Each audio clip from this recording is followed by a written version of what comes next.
মা মারইয়াম আলাইহা সালাতু ওয়াস সালাম গোসলখানায় গোসল করতেছিলেন। এই মুহূর্তে একজন যুবক, ইয়ংম্যান যুবক গোসলখানার ভিতরে ঢুকে গেছে। দরজা লাগানো, সব লাগানো, তালা লাগানো, গেট লাগানো, এরপরও কেমনে জানি ঢুকছে, টের পায় নাই। যুবককে দেখে মা মারইয়াম ডাক দেয়া বলে, হ্যাঁ যুবক, তুমি আমার গোসলখানায় কিভাবে আসলা, কেন আসলা? আমি একজন নেককার বান্দি, আমি একজন সতী নারী, আমি কোনো গুনাহ করি না, আমি আল্লাহর এক বান্দি মারইয়াম, আমার গোসলখানায় কেন আসলা? দুনিয়ার কোনো মানুষ না দেখলেও গোসলখানার ভিতরে একজন দেখেন, তিনি কে? আল্লাহ। আর জোরে কও, হ্যাঁ যুবক, তুমি আল্লাহকে ভয় করো। গোসলখানার ভিতরে যুবকটা ডাক দেয়া বলে, মারইয়াম, ভয় পাবার কোনো কারণ নাই, আমি দুনিয়ার কোনো লম্পট বাটপার সিটার না, দুনিয়ার কোনো যুবক নই, আমি আল্লাহর রহমতের ফেরেশতা হযরতে জিবরাইল আমিন। জোরে কোন সুবহানাল্লাহ। হ্যাঁ মারইয়াম, তোমাকে একটা সুসংবাদ দেওয়ার জন্য আল্লাহ আমাকে পাঠিয়েছেন। কয় কি সুসংবাদ? তোমাকে আল্লাহ রাব্বুল আলামিন একটা পুত্র সন্তান দান করবেন। সুবহানাল্লাহ কইেন না। মারইয়াম আলাইহিস সালাম আরো আশ্চর্য হয়ে বলে, হ্যাঁ জিবরাইল, আমার স্বামী নাই, স্বামী ছাড়া যদি সন্তান হয় তাহলে মানুষ তাকে যারা সন্তান বলবে।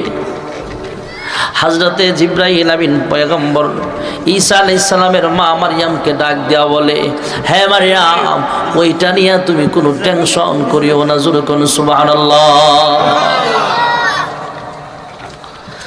হযরতে মারইয়াম আলাইহা সালাতু ওয়াস সালামের বুকের ভিতরে একটা ফুঁক দিলেন। হযরতে ঈসা আলাইহিস সালাম মায়ের গর্ভে চলে গেছে। সুবহানাল্লাহ বলে।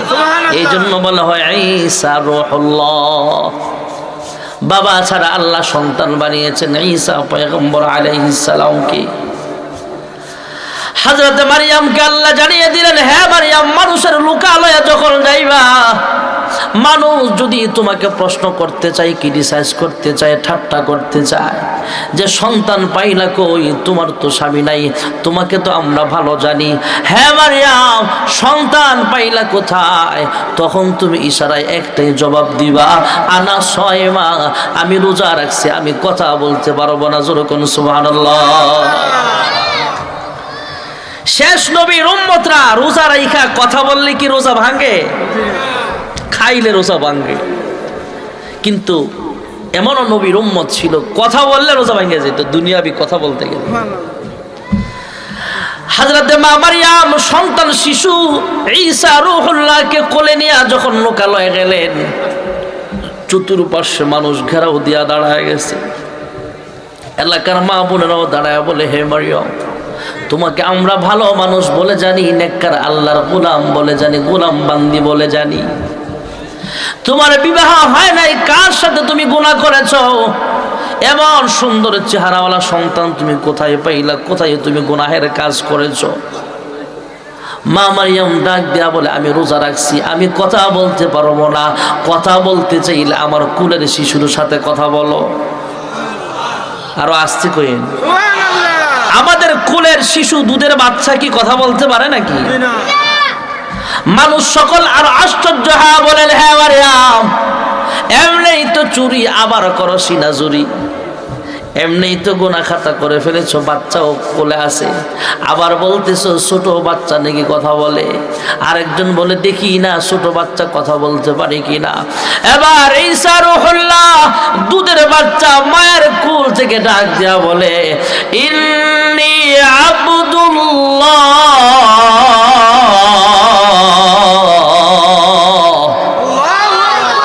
তোমরা আমার মার ব্যাপারে দুশ্চরিত্রা, অন্য অন্য তুহমত দিও না। আমার বাবা কোনো, আমার মা কোনো খারাপ মহিলা না। আমাকে আল্লাহ রাব্বুল আলামিন আতানিয়াল কিতাব ওয়া জাআলানি নাবিয়্যা। তোমরা আমাকে সাধারণ শিশু মনে করেছো নাকি? না না, আমার মাও দুশ্চরিত্রা নয়, আমার মা মারইয়াম খারাপ মানুষ নয়। আমি জানায় দিতে চাই, আমাকে মহান আল্লাহ রাব্বুল আলামিন বাবা ছাড়া বানাইছেন, কিন্তু আসমানি একটা কিতাব দিয়া নবী বানায়া জমিনে পাঠাইছে। জোরে কোন সুবহানাল্লাহ।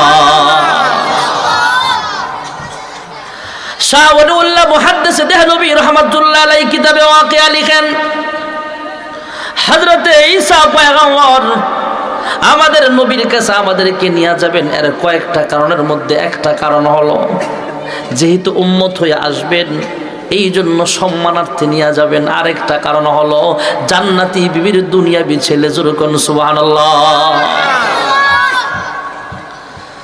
বাবা ঘরের ভিতরে আছে, সন্তান গেটে দাঁড়ায় আছে। পথিক একজন যদি এই সন্তানটার বাবাকে সন্ধান করে, এই সন্তানটা ইচ্ছে করলে বলতে পারবে যে আমার বাবা ঘরে আছে, ঘরে তালাশ করে। আর যদি বেশি ভদ্র হয় সে বলবে চলেন আমার সাথে আমার আব্বার কাছে নিয়ে যাই। এমন আছে না নেই? শাহ ওয়ালিউল্লাহ মুহাদ্দিস দেহলভী রাহমাতুল্লাহ আলাইহি লিখেন, হাসরের কঠিন ময়দানে মানুষগুলো কিনা ঈসা পয়গম্বর নবীর কাছে যাবেন এর আরেকটা কারণ হলো হযরতে ঈসা পয়গম্বরের মা মারইয়াম আলাইহিস সালাম গোসলখানার ভিতরে হযরতে জিবরাইল আমিনকে যে সুরতে দেখেছিলেন মানুষের সুরত ধরে এসেছিলেন। এটা কোন মানুষ? পয়গম্বরের কাছে হযরতে জিবরাইল দাহিয়াতুল কলবির সুরত ধরে আসতেন, অন্য সাহাবীর সুরত ধরে আসতেন। আর গোসলখানার ভিতরে যখন জিবরাইল আমিন এসেছিলেন, যে আকৃতি ধরেছিলেন, যে যুবকের আকৃতি ধরেছিলেন, ইনি আর কেউ নয় মুহাম্মদুর রাসূলুল্লাহ সাল্লাল্লাহু আলাইহি ওয়াসাল্লামের সুরত ধরে জিবরাইল আমিন গোসলখানার ভিতরে ঢুকেছিলেন। জোরে কোন সুবহানাল্লাহ। শাহ ওয়ালিউল্লাহ মুহাদ্দিস দেহলভী রাহমাতুল্লাহ আলাইহি মিলাইলেন, ওলামায়ে কেরাম আমরা ভালো করে মাসআলা জানি, সুগরা কুবরা নতিজা মিলাইলে লাস্ট পর্যায়ে দেখা যায় হযরতে ঈসা পয়গম্বর আমাদের পয়গম্বরের জান্নাতি বিবির দুনিয়াবি ছেলে। জোরে কোন সুবহানাল্লাহ। তাহলে আদব আর ভদ্রতা হলো মানুষগুলোকে বাবার কামরা না দেখায়া দিয়া মানুষগুলোকে সঙ্গে নিয়ে বাবার কাছে যাওয়া। আর ঈসা পয়গম্বরও আমাদের নবীকে দেখায়া দিবেন, অথবা উম্মতগুলোকে সঙ্গে নিয়ে পয়গম্বরের দিকে রওনা হবে। জোরে কোন সুবহানাল্লাহ। ময়দানে মাহশরে তখন আল্লাহর হাবিব রাহমাতুল লিল আলামিন সর্বপ্রথম সুপারিশ করবেন, যেই সুপারিশকে আরবিতে বলা হয় শাফাআতে কুবরা। এই শাফাআতে কুবরার অধিকার শুধু আমাদের নবীকেই দেওয়া হবে। এরপরে সমস্ত আম্বিয়া আলাইহিমুস সালাম আল্লাহর সামনে দাঁড়ায় সুপারিশ করার অনুমতি পাবে। সুবহানাল্লাহ। قال رسول الله صلى الله عليه وسلم يشفع يوم القيامة ثلاثة الأنبياء ثم العلماء ثم الشهداء أو كما قال عليه الصلاة والسلام। আল্লাহর সামনে দাঁড়ায়া যেদিন সমস্ত মানুষ থরথর করে কাঁপবে, সেদিন আমার আপনার নবী বিশ্ব নবী রাহমাতুল লিল আলামিন সর্বপ্রথম সুপারিশ করার অনুমতি পাবে।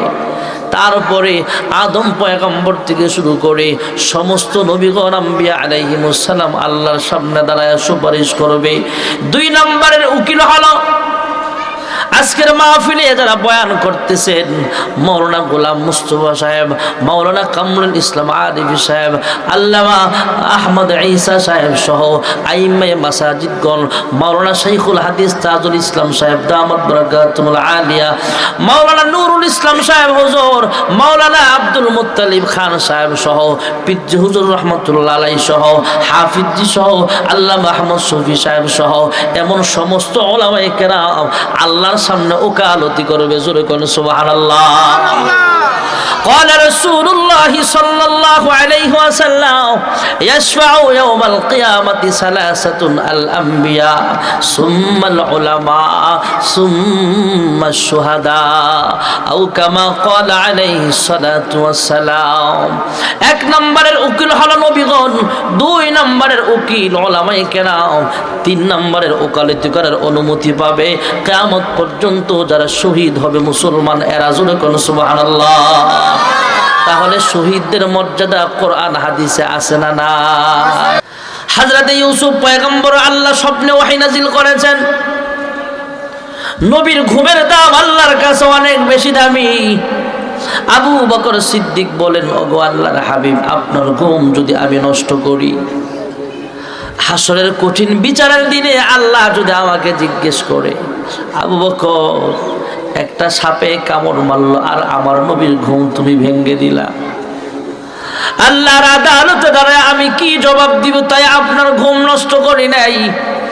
দুজাহানের সর্দার একটু থুতু মোবারক ক্ষত স্থানে লাগায়া দিলে সঙ্গে সঙ্গে আবু বকরকে আল্লাহ রাব্বুল আলামিন সুস্থ বানায়া দিয়েছেন। আর জোরে কয় না রে, আর জোরে বলেন সুবহান। সেখানে যেই রাত্রগুলো 3 দিন 3 রাত্র যেখানে অবস্থান করেছিলেন, দুজাহানের সর্দার বলেন আবু বকর সিদ্দিকের আমল নামায় আল্লাহ রাব্বুল আলামিন এত সওয়াব দিয়েছেন।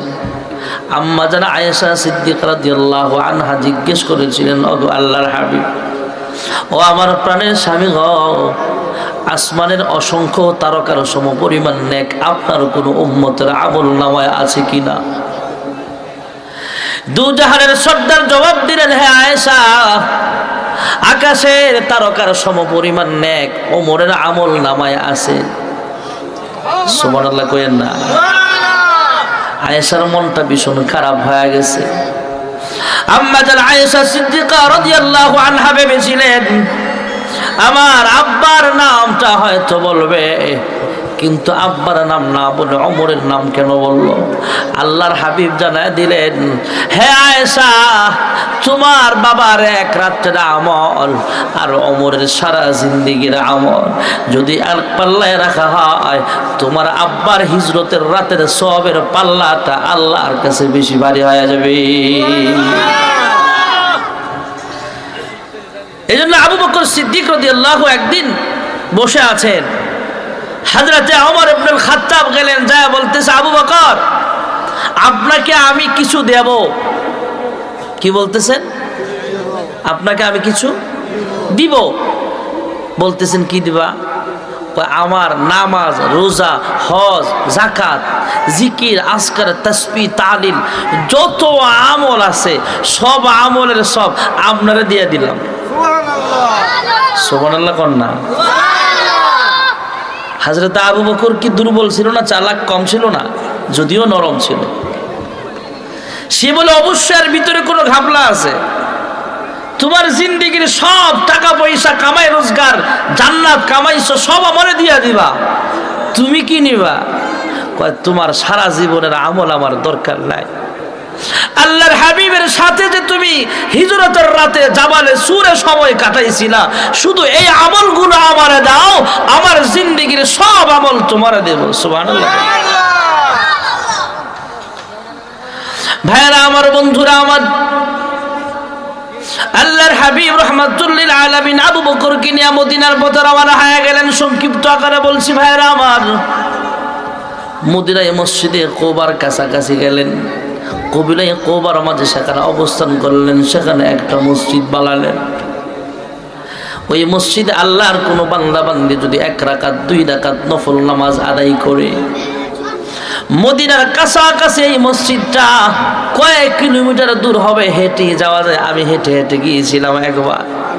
মসজিদে কোবায় যদি আল্লাহর কোনো বান্দা বান্দি 2 রাকাত নামাজ আদায় করে, আল্লাহর হাবিব বলেন তোমার আমল নামায় একটা কবুল উমরা করার সওয়াব আল্লাহ জমা করে দিবে। এরপর আল্লাহর হাবিব মদিনার মসজিদ কায়েম করলেন। লম্বা চূড়া ইতিহাস ভাইরা আমার। মক্কা থেকে মদিনায় যাওয়ার পর মদিনার সব গোত্রের নেতারা পয়গম্বরকে আসলেন। পয়গম্বরের কাছে আইসা একটা স্বাধীন রাষ্ট্র কায়েম করলেন, মদিনার সনদ কায়েম করলেন। সুবহানাল্লাহ। যেই মানুষটা মক্কায় থাকতে দিল না তাকে, এই মানুষটা মদিনায় যায় রাষ্ট্রপ্রধান হয়ে গেছে, এটা আবু জাহেল সংবাদ পায়া সইতে পারে নাই। উতবা, সাইবা, অন্যান্য কাফেররা সংবাদ পেয়ে নিজেকে কন্ট্রোল করতে পারে না। এই মুহাম্মদের এত স্পর্ধা, মদিনায় রাষ্ট্র কায়েম করেছে, আবার রাষ্ট্রনায়ক মুহাম্মদ। সুবহানাল্লাহ। ভাইরা আমার, বন্ধুরা আমার, যদি বলা হয় পৃথিবীতে সবচাইতে সুন্দর এবং সবচাইতে ভালো একজন শিশু মানুষের নাম বলে, তাহলে শিশু মুহাম্মদের নাম চলে আসে। যদি বলা হয় পৃথিবীতে সবচেয়ে দামি একজন কিশোরের নাম বলো, তাহলেও মুহাম্মদুর রাসূলুল্লাহর নাম চলে আসবে। যদি বলা হয় সবচেয়ে শক্তিশালী একজন মানুষের নাম বলো, তাহলেও মুহাম্মদের নাম। আর যদি বলা হয় আল্লাহর পরে সমস্ত মাখলুকাতের ঊর্ধ্বে যার কার স্থান, তখনও বলতে হবে মুহাম্মদুর রাসূলুল্লাহ সাল্লাল্লাহু আলাইহি ওয়াসাল্লামের নাম। মুহাম্মদ মুস্তাফা জানে খোদা কো, খোদা জানে মুহাম্মদ মুস্তাফা কো। আর যদি বলা হয় পৃথিবীতে সবচেয়ে সেরা একজন বৈজ্ঞানিকের নাম বলো, তাহলে মুহাম্মদের নাম চলে আসবে। আর যদি বলা হয় পৃথিবীতে সবচেয়ে সফল একজন রাষ্ট্রনায়কের নাম বলো, তাহলে সবার উপরে মুহাম্মদের নাম চলে আসবে। জোরে কোন সুবহানাল্লাহ। বাণী সকলের নয় শুধু মুনাহি চলবে মেনে, ফল পাবে কোরআনের। ঘরে বড় কিবা রাষ্ট্রে বড়, ঘরে বড় কিবা রাষ্ট্রে বড়, অশান্তি দূর করে শান্তি আনে সমাধান। ঠিক না বেঠি? আল্লাহর হাবিব রাহমাতুল্লিল আলামিন রাষ্ট্র কায়েম করলেন, স্বাধীন রাষ্ট্র। আবু জাহেল, আবু সুফিয়ান, উতবা, সাইবা সবাই মিলে সেনাবাহিনী নিয়ে মদিনার উপর আক্রমণ করার জন্য রওনা হয়ে গেলেন। এদিক দিয়ে আল্লাহর হাবিব রাহমাতুল্লিল আলামিন সংবাদ পায়া মাত্র 313 জন সাহাবীর নাম লিখায়া ফেললেন। সুবহানাল্লাহ। 313 জন সাহাবী ময়দানে নামায়া দু জাহানের সরদার সেজদায় পড়ে আল্লাহর কাছে কান্দে, আল্লাহ এই 13 বছরের নবুয়তির ফসল হলো 313 জন সাহাবী। যদি ইসলাম জিন্দা রাখতে চাও, তাহলে মুসলমানদেরকে তুমি গাইবি মদদ দাও, সাহায্য করো, আমাদেরকে বিজয় দান করো। এই বদরের যুদ্ধে মাত্র 313 জন সাহাবী, তলোয়ার নাই, সাওয়ারি নাই, শক্তি নাই, কিচ্ছু নাই। আল্লাহ ফিরিস্তা দিয়া এমনভাবে মদদ করেছেন, সাহায্য করেছেন, এই বদরের প্রান্তরে মুসলমানদেরকে আল্লাহ বিজয় দান করেছে। জোরে কোন সুবহানাল্লাহ। এতগুলো কথা বলার উদ্দেশ্য আমার একটাই, আগামীকাল আমাদের দেশের একটা দিবস আছে। দিবসটার নাম আন্তর্জাতিক মাতৃভাষা দিবস। আমাদের মাতৃভাষা কি? আস্তে কথা জোরে কর না। বাংলা ভাষা। এই ভাষাটা কে দান করেছেন?